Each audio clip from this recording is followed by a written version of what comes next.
Bonjour tout le monde, bonjour chers élèves. Donc, Inch'Allah, اليوم بغيت ندير واحد لا كوريكسيون ديال ان اكزامان ناسيونال سيونس مات دوزيام année baccalauréat sciences maths 2011. Donc, concernant un pendule couplé, torsion et pesant. Donc, le système là, dernièrement des années في الاخرين ما بقاش كيتحط هذا النوع من الوضعيات، ولكنه في اطار مرجعي مازال كاين كيتسمى سيستيم كومبوزي. D'accord. Je vais présenter la situation. Donc, nous avons comme ça un fil ici, comme ça, et une barre, d'accord, d'angle L, ça c'est P, ça c'est A. Alors, et ça c'est donc on met ici encore S1 de masse M1 et avec une distance D. On met en point M, on met encore S2 de masse M. D'accord. Alors il est donc ça c'est de longueur L, la barre c'est de longueur deuxième, 1, 2, L. Alors il est de façon à l'autre, donc il est comme ça, et ça c'est S2, ça c'est O, et ça c'est S1. Ça c'est S2. Donc on repère le mouvement avec un angle θ. D'accord. Alors je vais citer les questions de cette partie. Alors, il a donné que les photons sont négligeables et que l'énergie potentielle de torsion. Donc l'énergie, les données sont des données. L'énergie potentielle de torsion,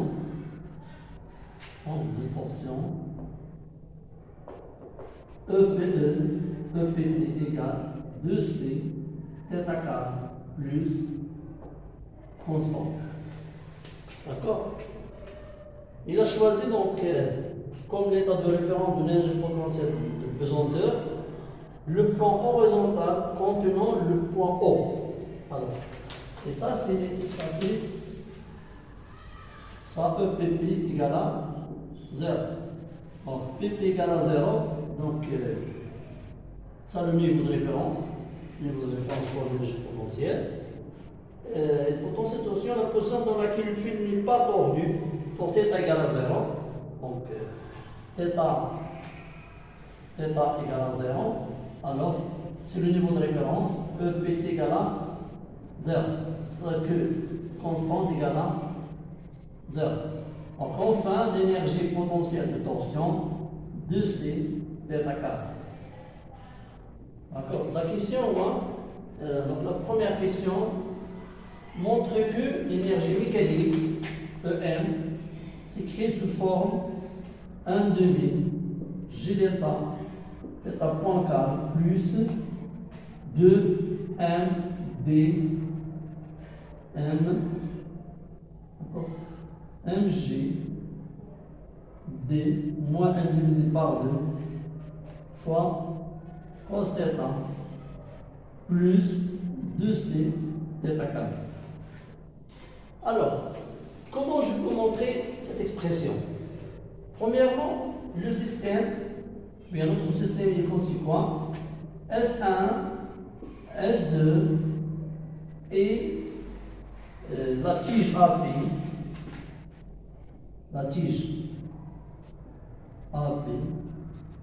et le fil de torsion. Ça le système, notre système. Alors, et la tige, il est considéré la tige porte sur sa masse Donc, masse dedans, donc la tige de masse négligeable. Ça, de masse négligeable. La masse de tige égale à 0. D'accord? Alors, et ça, considéré comme un système. Il est considéré comme un système. Il a donné le G d'état. Il a donné le G d'état. Alors, les énergies. Donc, pour le S1, ça c'est comme système. Donc ça, il y a une énergie cinétique. E ici égale à 1 demi G d'état, θ point 4. Ça c'est l'énergie cinétique. Il y a aussi, donc, ça encore de masse 1, il y a l'énergie de potentiel. Alors, donc, S1, S et la tige, il y a deux énergies, l'énergie cinétique et l'énergie potentielle. Et comment je peux calculer ou bien exprimer l'énergie potentielle? Alors, pour exprimer l'énergie potentielle, alors, on va commencer EPP égale EPP de S1 plus EPP de S2. Alors, pour l'énergie potentielle présentée, on a deux expressions. EPP égale à plus ou à moins Mg fois H. Alors, plus ou bien moins, on est plus quand le centre d'énergie au-dessus de l'état de référence. De l'état de référence. Et moins quand G au-dessous de l'état de référence. D'accord? Et H, c'est la hauteur de G par rapport au niveau de référence. Alors, je vais commencer pour S1. Donc, EPP de S1 égale plus ou moins S1, c'est toujours en bas, toujours au-dessus, tête de référence. C'est-à-dire que l'énergie potentielle, c'est moins M de G fois H. Donc, c'est quoi H? Ça, c'est H. Ça, c'est H. Alors, pourquoi ça, c'est L? D'accord. Alors, H, c'est quoi H? Ça, c'est l'angle θ. H, c'est cos. C'est L fois cos. Donc, égal. Donc, H égale à CL cos θ. Donc, c'est que EPP de S1 égale à moins M2 moins M1 G L cos θ. Alors, pour S2, toujours, ça c'est la distance D, et toujours au-dessus de l'état de référence. Pour l'état de référence, donc égal à, c'est positif, M2 G fois H. Alors, c'est quoi H? Ça c'est H, ça c'est H. D'accord? H, donc ça c'est θ. D'accord? Alors, donc,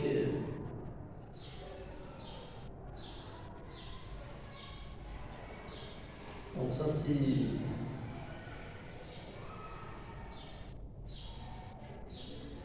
Donc ça c'est pas H. Ça c'est H. Ça c'est θ. Et ça c'est θ.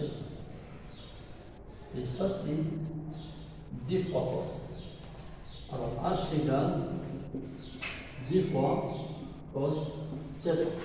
D'accord? Ça c'est θ. Et ça c'est θ. Donc EPP, c'est facile, hein? D'accord?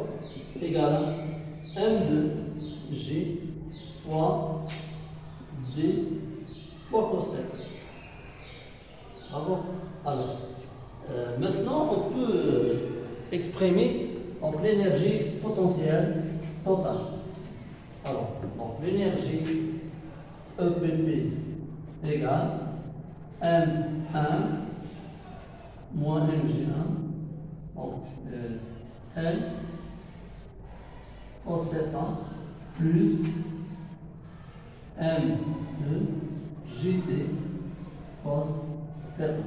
Donc, on peut factoriser avec L, G, donc avec G, donc cos θ. Et on remarque que M2, donc M1 égale à M, et M2 égale à 2M. Parce que EPP égale moins M GN cos θ plus 2M GD cos θ. D'accord? Donc égale à M. Donc égale à 2M G cos θ facteur D moins L divisé par 2. Alors, ça c'est la façon de rédaction. Donc, c'est pas la peine de. On vous montrer ça. Premièrement, il faut discuter un peu des types d'énergie de chaque système, comme ça. Donc, d'après ça, le problème est qu'il fait l'énergie potentielle de pesanteur. Il faut le traiter. Hein. Finalement, il faut le finaliser, il faut finir. Oui, donc ça, si on a fini maintenant. Alors, l'énergie, donc l'énergie mécanique égale l'énergie cinétique plus l'énergie potentielle plus l'énergie de torsion. D'accord? Et enfin, on arrive à montrer ça. D'accord? Alors, ça c'est on a montré que l'énergie mécanique égale. Alors, il faut, c'est ça aussi, il est plus important de traiter ce problème comme ça. C'est pas la peine d'utiliser la deuxième méthode, c'est de référence. Alors, 2, on considère la question 2. Donc, on considère le cas de faible oscillation. Donc, pour θ inférieur plus sur 18, c'est-à-dire presque θ, c'est inférieur à 10 degrés, par exemple, 10 degrés. On peut approximer cos avec 1 moins θ carré. Alors, trouver l'expression littérale de établir l'équation différentielle, vérifier. Alors, ça c'est le 1. Donc, l'absence, ça c'est important, l'absence de frottement, c'est-à-dire la conservation de l'énergie mécanique. Alors, ça c'est plus important dans le cas de l'absence de frottement, c'est-à-dire on a la conservation de l'énergie mécanique. Ça n'est quoi la conservation d'énergie mécanique? C'est-à-dire pas de variation, c'est-à-dire la dérivée de l'énergie mécanique égale à 0. Alors, est-ce qu'on peut changer cos par A moins θ carré sur 2 ou bien après la dérivation? C'est la même chose. Donc c'est la même chose. Donc comme vous voulez. Donc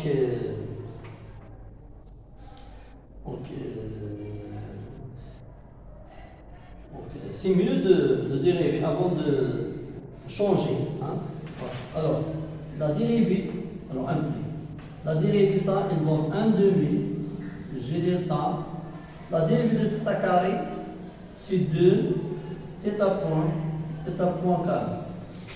D'accord? C'est comme f' carré, c'est 2 f' seconde. Alors, plus la dérivée de ça, c'est 2c, 2θ point. Plus, alors ça c'est constante, c'est 2 1 G d moins 1 sur 2. Alors la dérivée de cos, donc la dérivée, je le montre ici, d'accord? Alors, je le montre ici. Il faut faire attention que la dérivée de cos θ par rapport à d de t égale, c'est la dérivée de cos θ par rapport à d de θ fois 2t par rapport à d de t. D'accord? La dérivée de ça, c'est θ point. Et la dérivée de cos θ par rapport, c'est moins sin θ. C'est moins sinus θ. D'accord? Donc, égal moins θ point. Sinus θ. On peut le remplacer ici. D'accord? On peut le remplacer ici. Donc, c'est moins. Donc, il devient moins ici. Θ point égale à 0. D'accord? On va factoriser avec θ point. Ça c'est θ point, θ point, θ point. Je vais factoriser avec θ point. D'accord? Je vais factoriser avec θ point. On va trouver quoi? Donc θ point. D'accord? 2 simplifié avec 2. D'accord? Il devient quoi? Il devient G delta, θ de point, plus 4. 4 c'est θ. Moins 2 1 G 2 moins 1 sur 2 sinus θ égale à 0. Alors ça c'est différent de 0 parce que soit ça que θ de point plus 1 sur G delta 4C θ moins 2M GD moins L divisé par 2 sinus θ égale à 0. Ça c'est l'équation différentielle. Alors, maintenant on peut simplifier. Donc, sinus θ égale à θ implique que θ de point plus 1 demi G delta facteur, je peux facteur avec θ 4C moins 2M G. Donc on peut factoriser avec 2 ici. D'accord? Moins 2M G D moins 1 sur 2 2 fois θ égale à 0. Ça c'est alors, la définition de la cosine, ça c'est l'équation différentielle. C'est l'équation différentielle. Alors, 2 de trouver l'expression latérale. Donc, pour trouver l'expression de la période T0, donc on injecte donc, θ de t égale à, ça c'est 2 égale à θm cosinus cos 2p θ de t plus 8. Donc ça, donc, on peut considérer ça comme f de t, d'accord?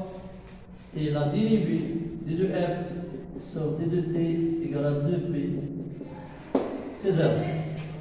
Alors, θ de t, elle devient θ max cos f de t. Alors, maintenant, donc, on va faire la dérivée premier égale, bon, la dérivée de cos moins θ max 2p t0 sinus f de t. La dérivée seconde, θ de point moins θ max, ça c'est 2p au carré cos f de t. Alors c'est quoi ça? Ça c'est θ de t. D'accord? C'est-à-dire quoi? C'est que θ de point de t égale à moins 2p t0 au carré fois θ. Donc c'est quoi? On remplace θ de point par cette expression. On obtient quoi? Donc on obtient que je veux ça. Attends, je veux ça. Donc après, donc si on remplace, donc ça c'est l'équation différentielle finale. Si on a dérivé, on a préparé la dérivée seconde. On a préparé la dernière seconde. Donc ça, θ de point, ça c'est moins. Donc moins 2p, ou bien égal à 2c moins 2mg d moins L sur 2, d'accord, divisé par g, j'ai dit que T0 égale 2p racine g d'état divisé par 2c 2mg d moins L sur 2. D'accord? Ça c'est T0. Alors, donc la dernière question, on relie l'opposition de la tige à la distance D0, on va régler ça avec la distance D0, puis on écarte de nouveau la tige de sa position d'équilibre verticale d'un θ max, on libère son vitesse initiale, détermine la distance en fonction de L pour que le mouvement de oscillateur soit un mouvement rotation sinusoïdale. Alors ça c'est une question importante parce que donc il y a une chose de nouveau ici que θ max, donc θ max, si ça appartient 0 plus 2. Un problème. Alors, parce que θ, on a déjà négligé. Pour trouver ça et pour formuler ça, on a fait une approximation que sinus θ, on a déjà approximé que sinus θ égale à θ. Mais ça, il est vrai pour θ max inférieur sur 18. Mais dans ce cas, c'est θ max appartient à 0 plus 1. Donc, comment je peux répondre à cette question? Alors, pour répondre à cette question, il faut donc pas utiliser la dernière approximation. D'accord? On revient à l'expression ici. Ça. On revient à ça. Et donc, on développe ça. Donc, θ de point plus 4c sur g delta fois θ moins 2m Gd moins L sur 2 divisé par G delta fois sinus fois sinus égale à 0. Alors, pour que cette équation admette donc une solution sinusoïdale, donc il faut écrire sous forme θ de point plus alpha carré θ égale à 0. Alors, pour que cette équation admette une solution sinusoïdale, il faut que l'équation s'écrit sous forme. Ça, c'est une équation non linéaire. Donc, il y a un terme ici de non-linéarité. En mécanique, non-linéarité, c'est non linéaire. Alors, cette équation ne donne pas une solution périodique. Pour voir des solutions périodiques, il faut que ce terme doit annuler. Il faut annuler le terme non linéaire. Donc, il faut annuler ça. Pour annuler ça, donc, il faut annuler ce coefficient. Pour annuler ce coefficient, donc, il faut que d moins L sur 2, ça c'est d0 égale à 0. Donc, il faut que d0 égale à L sur 2. Alors, pour voir des oscillations donc sinusoïdales, il faut régler d0 sur L sur 2. Donc, c'est la moitié de L. D'accord? Alors, je pense qu'elle a déjà partagé sur Facebook. Donc, elle est plus importante. Donc, après, Inch'Allah, ça, je vais proposer une autre situation aussi plus difficile un peu. Il a déjà lancé dans l'examination. Alors, merci beaucoup, chers élèves. Donc, si vous avez des questions, bien des remarques, Inch'Allah, je vais les في les commentaires, أنا غادي نرجع نشوفهم. ولا كان شي اقتراحات أكثر. Merci beaucoup.